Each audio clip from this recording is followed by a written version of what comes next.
pessoas inteligentes ligadas na net. Esse é mais um vídeo meu para vocês. Tenho uma opinião muito forte em relação à elite brasileira, de como ela é incompetente, burra e predadora. Atribuo a essa elite o atraso do Brasil, a falta de bons exemplos e liderança que resultam nas ações medíocres do povo brasileiro, de sua síndrome de ser humano de segunda classe e o pior de todos os males, sua falta de engajamento em um projeto criado por ele mesmo, que resulte num Brasil melhor, mais próspero, mais justo, mais solidário e de oportunidades para todos crescerem e desenvolverem-se. Resolvi compartilhar essa minha opinião e juntamente com ele uma proposta. Escolhi para falar sobre isso alguém que pensa como eu nesse aspecto hoje. Nesse vídeo, Roberto Requião, senador pelo Paraná, fala coisas muito importantes que compartilho.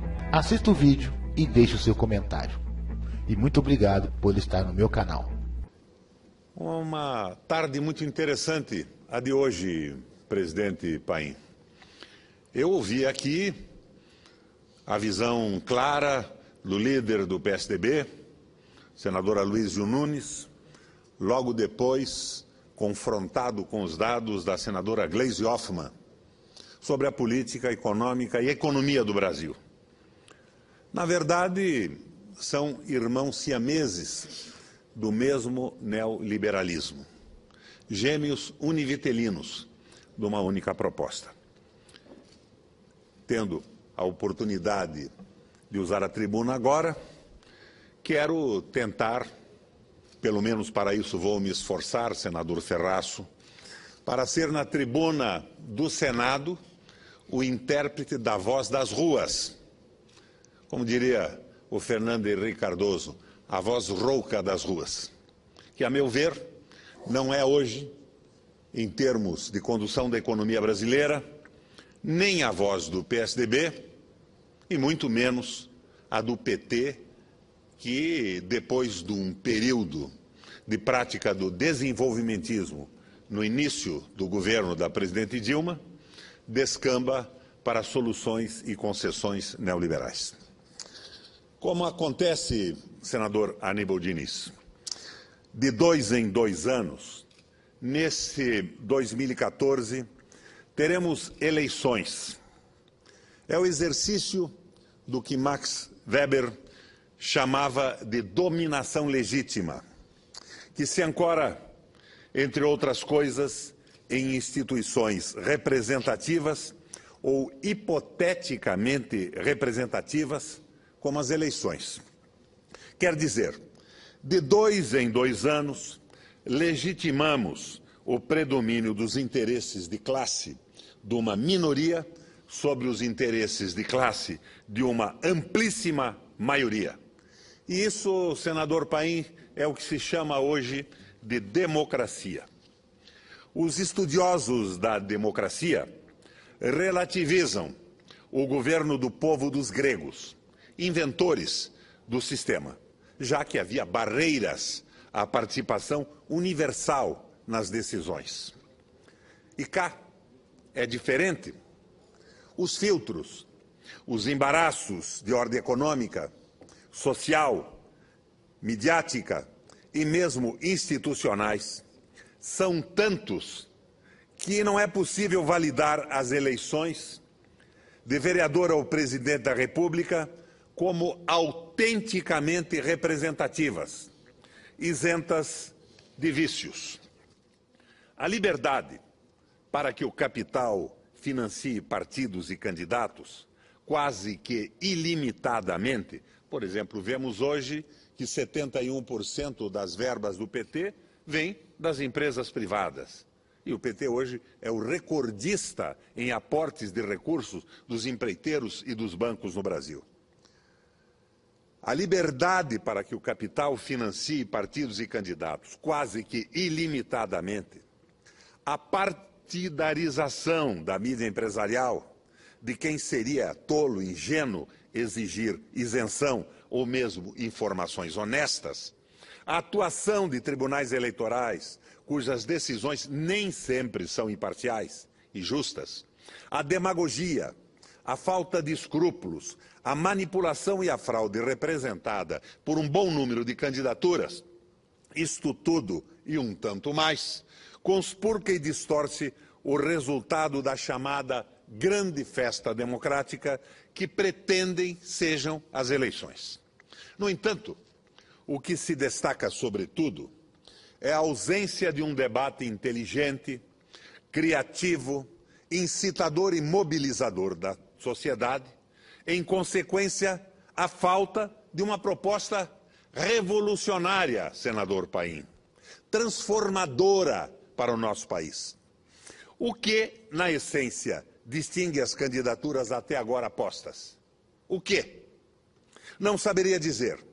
Ou talvez dissesse que a eleição de um candidato de direita, e temos dois deles disputando o apoio e votos dos setores mais atrasados do Brasil, seria um recuo indesejado para um país que avançou tão pouco desde a tal redemocratização. Cada vez que digo isso, que as melhorias são o que são, melhorias, que mudanças e transformações são coisas de outra natureza, toda vez que faço esse reparo, reptam-me com uma avalanche de estatísticas gloriosas e triunfantes. Foi o que vimos agora há pouco aqui no plenário, na voz do PSDB e na voz do nosso PT. Isto não arranha, sequer faz cócegas no cerne do enunciado, que é: governo e oposição não têm programa para o desenvolvimento brasileiro. Um programa com começo, meio e fim, com táticas e estratégias claramente definidas. Governo e oposição estão distantes de oferecer ao brasileiro um projeto de nação. Os pastiches alinhavados à véspera de cada eleição não podem ser considerados seriamente como projetos para o desenvolvimento brasileiro. Nem se acredita que os candidatos os considerem como tal. Afinal, até mesmo o cinismo e a idiotia têm limites. O que se discute então? O que se discute então hoje no Brasil? E quais serão os temas das eleições? A fonte que municiou os jornalistas do Washington Post no escândalo do Watergate deu um conselho vital para desemaranhar a trama. Sigam o dinheiro, sugeriu o informante. Sigamos então o dinheiro. Caso façamos o mesmo exercício, pesquisando campanhas eleitorais brasileiras, seguindo o dinheiro que financia os candidatos presidenciais, vamos descobrir, sem qualquer surpresa, que os financiadores de uns são os mesmos financiadores de outros. Ainda que alguns desses financiadores, acredito, depois de doações generosas a candidaturas supostamente de esquerda, corram ao confessionário à cata de perdão, ou busquem se preservar com o habeas corpus preventivo das indulgências plenárias. Ora, se banqueiros, empreiteiros de obras públicas, concessionários de serviços públicos, grandes fornecedores governamentais, instituições de ensino e outros investidores eleitorais dividem um tanto em cada cesta, como os especialistas aconselham os poupadores a fazer, é porque imaginam beneficiar-se qual seja o eleito. Como então esperar que os candidatos até agora prontos para a corrida ofereçam aos brasileiros qualquer proposta de mudança, por menor ou mais tímida que seja?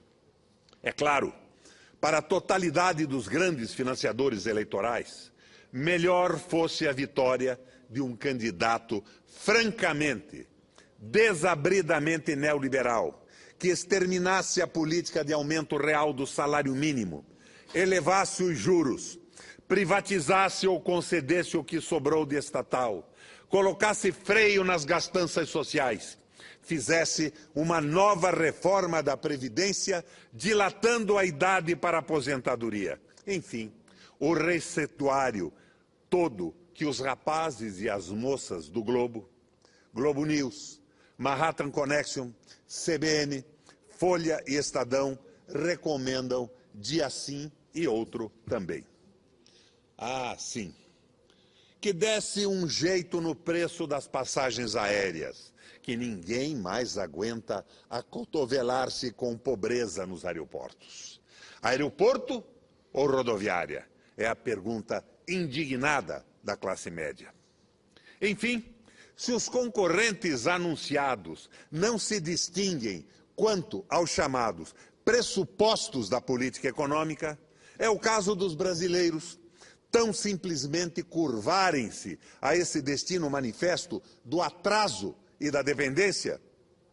Existe outro caminho.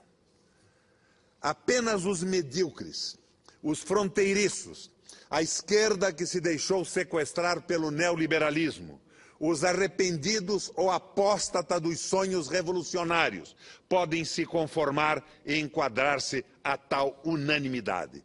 Sim, senador Paim, unanimidade. Foi o que vimos hoje aqui no debate entre o PT e o PSDB nesse plenário. As discrepâncias são tão sutis que, às vezes, neste plenário, fico sem saber quem é oposição e quem é a situação.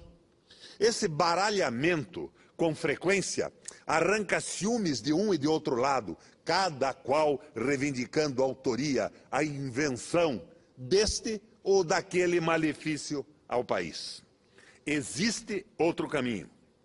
É deplorável que o maior partido do Brasil, o nosso PMDB, senador Ferraço, que gosta assim de nomear-se o maior partido do Brasil, renuncie, abra mão da magnitude para se apequenar como linha auxiliar, ora do PSDB, ora do PT.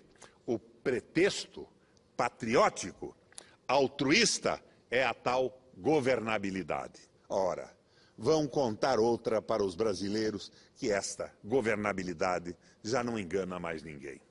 Sabemos perfeitamente qual é a balança que pesa no nosso desprendimento. Qual é o metro que mede a nossa patriótica inquietação com a governabilidade? É por isso que, mais uma vez, vou esmurrar a ponta da faca e apresentar-me à Convenção Nacional do meu PMDB como candidato à presidência da República. Mas isto é um assunto para outro momento. O que me ocupa agora é debater um programa para o desenvolvimento brasileiro. Quero mostrar com que roupa, documentos e argumentos irei a esta campanha interna do partido. Quero debater ideias, perscrutar caminhos, definir objetivos estratégicos, formular as táticas, construir os meios para alcançá-la. Afinal, a campanha eleitoral não pode ser transformada em simples mecanismo de chancela ao domínio das classes que amarram o país ao pelourinho do atraso, da desigualdade, da concentração de riquezas e de rendas, da submissão ao sagaz brichote, como Gregório de Matos lamentava a nossa dependência já no distante século XVII. É o que interessa. O mais são quisilas, picuinhas, miudezas para desviar o país do que importa. Ora, se os candidatos, os partidos, a dita academia não se coçam, pouco se dão, não perdem tempo em discutir um projeto de nação, é porque acham que essa mixórdia em que vivemos é o bastante. E que algumas maquiagens serão suficientes para disfarçar a feiura, a hediondez de uma sociedade e de um Estado mesquinhos, insensíveis e, por isso, fatalmente condenado à ruína. Como todos parecem concordes com esse mistifório, deixam de lado a substância e se fartam e se lambuzam com alguns temas que classificam como prioritários aquelas obviedades de sempre. O pilar de meu programa de governo é a educação, diz um, como se fosse o arauto da mais incrível e fantástica novidade. O segundo proclama como primeira prioridade, ou prioridade prioritária, como costumam dizer, a saúde. O terceiro, a segurança. E assim segue o desfile de declarações de intenção, porque todos eles não pretendem mexer na essência das coisas, nas causas que fazem de nosso país um dos mais injustos, cruéis, violentos e desiguais de todo o planeta Terra. É claro, quanto à macroeconomia, todos ancoram seus programas, e coloco programas entre aspas, nos suportes construídos pelo neoliberalismo, que a banca nacional e internacional sustenta e que a mídia comercial proclama como sacrossantos princípios. Alguns, para se tornarem ainda mais palatáveis ao mercado, desvestem-se de todo o constrangimento ao defenderem a radicalização desses pressupostos. Todos, postados diante do espelho do mercado, querem saber: espelho, espelho meu, quem é mais ortodoxo que eu? Dito que, exponho o que penso.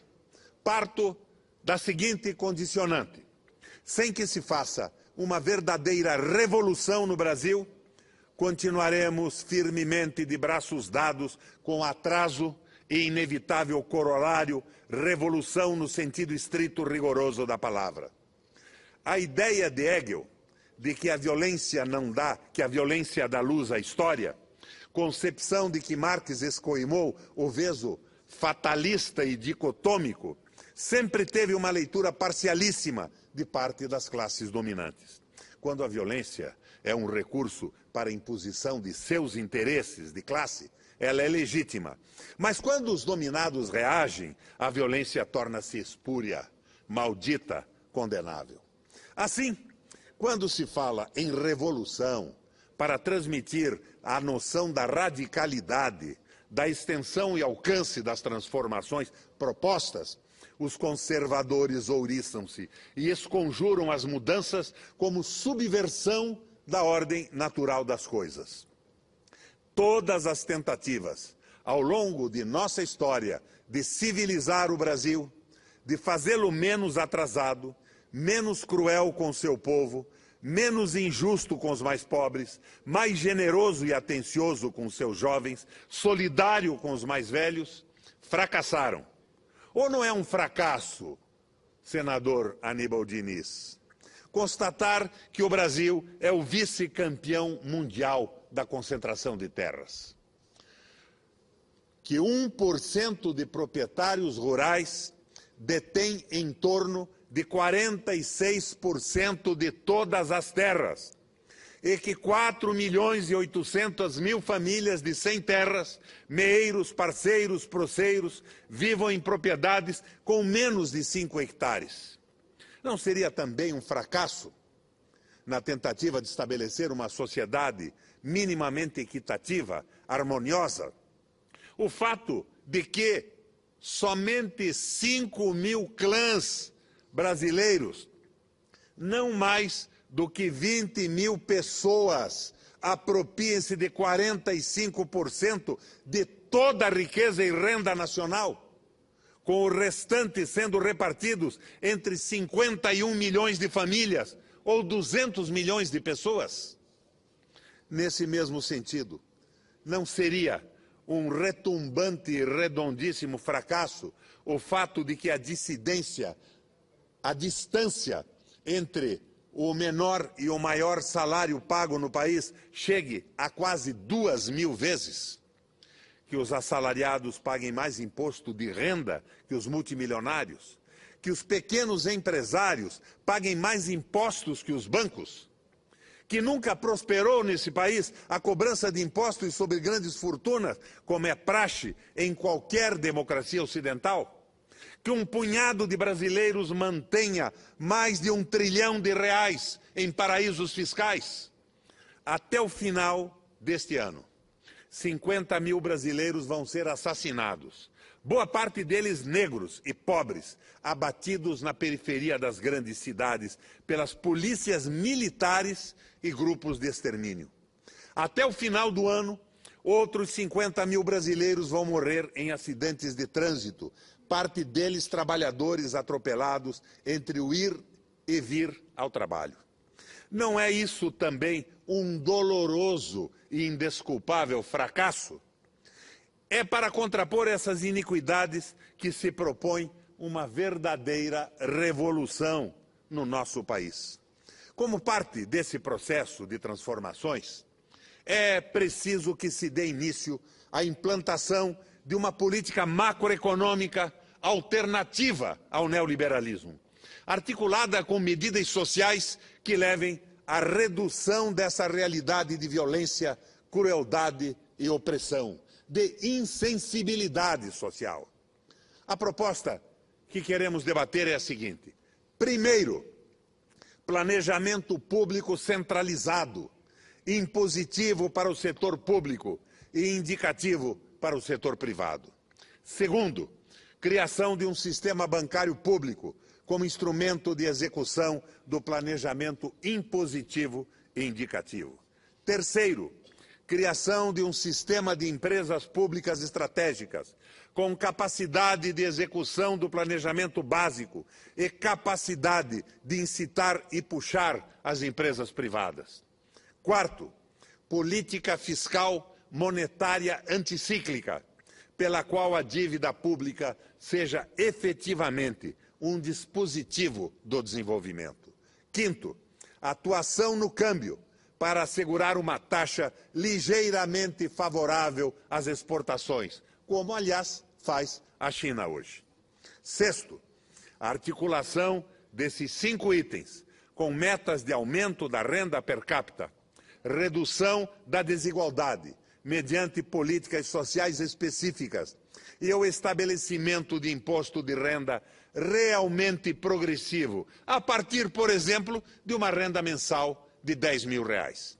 São estes os pressupostos para a construção de um programa que tenha como objetivo estratégico a fundação do Brasil-nação. Pressupostos, diga-se, que se situam do outro lado do caminho, que trilham os 3 principais candidatos à presidência da República. Presos aos dogmas do mercado, mesmo que esses dogmas tenham sido desmoralizados e pulverizados pela crise, não conseguem desgrudar da ortodoxia, cada um prometendo ser mais aplicado e obediente que outro. Não passa pela cabeça do terceto a mais longínqua possibilidade de desmontar a armadilha das premissas macroeconômicas impostas pelo consenso de Washington, de esgarçar e romper a camisa de força do superávit primário, do câmbio, da política de juros e da política fiscal. É contraditório ver o plenário desta casa, oposição e base do governo, reunidos na frente única de defesa dos estados e municípios, brigando, senador Diniz, pelo recálculo de dívidas, reequilíbrio na distribuição de tributos, reforma fiscal e isso e aquilo. É contraditório, porque ao mesmo tempo, oposição e base esmeram-se para ver que bancada é a mais ardorosa e fiel militante dos fundamentos neoliberais da economia. É contraditório, porque o aperto fiscal dos estados e dos municípios é decorrente dessas premissas. Ou alguém ainda é ingênuo e não sabe, por exemplo, com que objetivo se fez a lei da responsabilidade fiscal. E por que existe essa concentração brutal de tributos e contribuições na mão da União? Porque a União é malvada? Seria isso? Ora, não vamos nem discutir esta bobagem.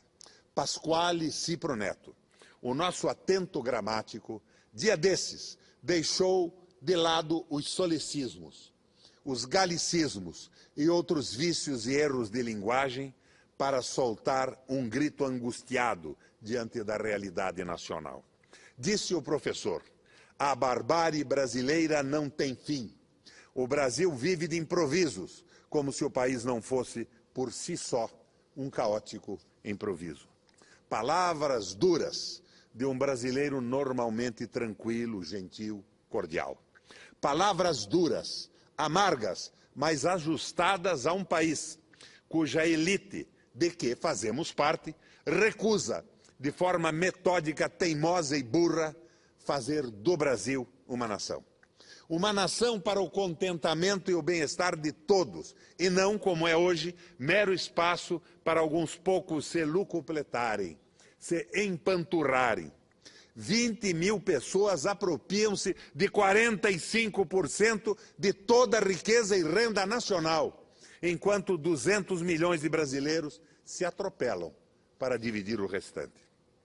Isto é uma nação ou um caótico improviso de que se aproveita uma elite gananciosa e estúpida? Estúpida porque não vê que este é o caminho inevitável para a sua própria ruína. Nação é mais do que um eventual espaço territorial, que o amontoado anárquico de cidades, que um ritmo musical, que uma língua comum, que uma bandeira ou um hino nacional. Nação não é um estabelecimento comercial, uma feitoria, uma plantation, um morro de minérios ou um poço de petróleo, voltados a produzirem para o consumo dos outros. Nação não é um país para os outros, um mercado para o desfrute dos outros. Nação não é uma operação comercial ou um pregão da jogatina financeira internacional. Isso não é uma nação, é uma gambiarra, um improviso conectado por conveniências e ambições. A nação arrima-se na solidariedade e no amor. O amor entre os seus, na partilha, na realização da aventura de vida, na afirmação pessoal e na construção coletiva de um destino, na busca e no direito de todos à felicidade. A nação funda-se em sua história, no sacrifício e no sangue vertido, na conquista, expansão e consolidação do território. A nação é um pacto entre homens e mulheres livres, reunidos pela ideia de civilização, cultura, harmonia, prosperidade, cooperação, reciprocidade, tolerância e irmandade. A nação é a materialização da mais bela e generosa de todas as utopias, a utopia do socialismo. Mas, desgraçadamente, os nossos candidatos à presidência estão ocupados demais em ganhar as eleições para pensar na nação brasileira. É o que eu queria pôr no plenário desta tarde. Lamento que os oradores que me antecederam, representantes magníficos do PT e do PSDB, não estejam no plenário nesse momento para efetuarmos um debate sobre essas ideias.